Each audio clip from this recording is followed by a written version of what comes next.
Patriarchal and Hebrew History 14.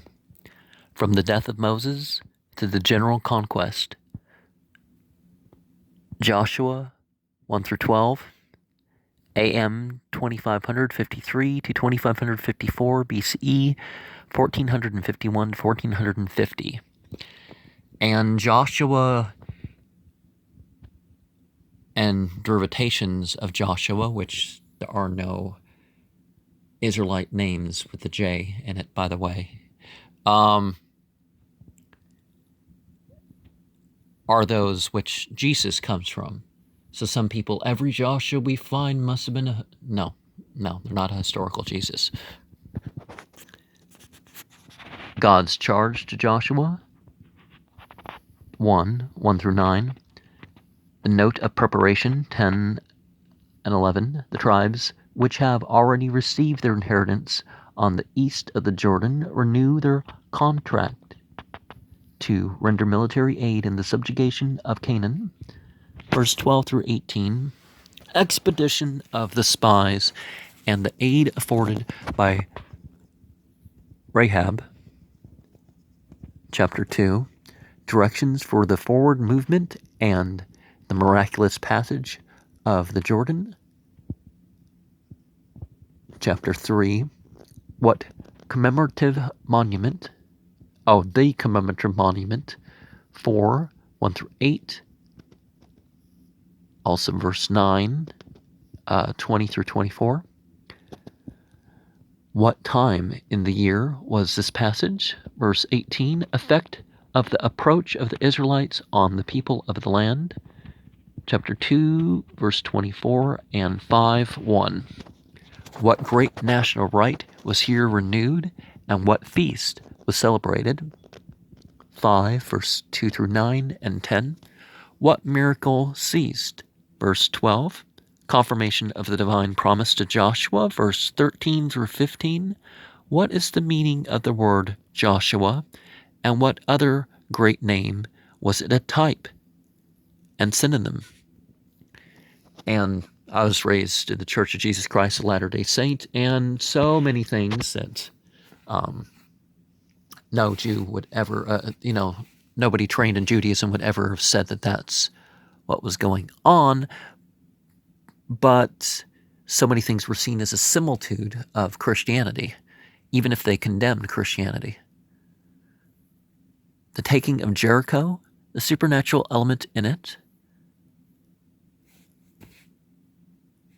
6, 1 through 20, the rescue of Rahab, verse 22, 23, and 25, the predicted curse on the rebuilders of the city, verse 26, was the prediction ever fulfilled? 1 Kings 16:34, distance of Jericho from the Jordan, from Jerusalem, the repulse at Ai, 7, 2 through 5, its effect on Joshua and the answer of the Lord. I presume they mean God as a noun and verb, is what's said there, which does not translate as Lord. The sin of Achan, verse 1 of 7, and verses 16 through 23. The punishment, 24 through 26. Was he the dude who pulled out after being forced to marry his brother's widow? Conquest of Ai. I'm not, that could have been someone else, I don't know. 8, 1 through 29. What injunction of Moses was here observed? Deuteronomy 27, verses 2, 3, 8, and Joshua 8, 30, 35. The confederation of the Canaanitish kings against Israel, 9, 1 and 2. The device of the Gibeonites to prevent their own destruction, verse 3 through 17. What did the princes of Israel do when they found out the deception?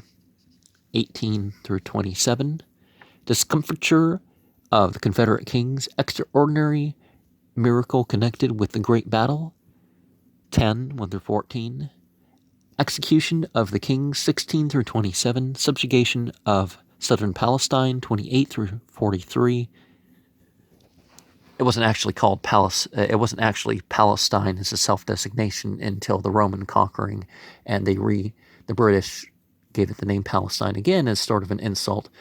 But a lot of the Jews went along with it because it was something they could slough off when they got control themselves and say, oh, this is the group we're fighting against, this is the group we're driving out, the Palestinians all over again. The northern, of course, most Jews were no longer descended from Semitic people, but the Northern Confederation, 11, verse 1 through 9, completion of the conquest, verse 10 through 23. How many kings did Joshua conquer on the west of the Jordan? 12, 7 through 24. And the conquest at that period, some of it is not listed in a order that can be seen as historical. Some areas, what they talked about was already done by the period that they're talking about for Moses and Joshua and stuff. Some of it was historically done by other people, but it represents something, doesn't it?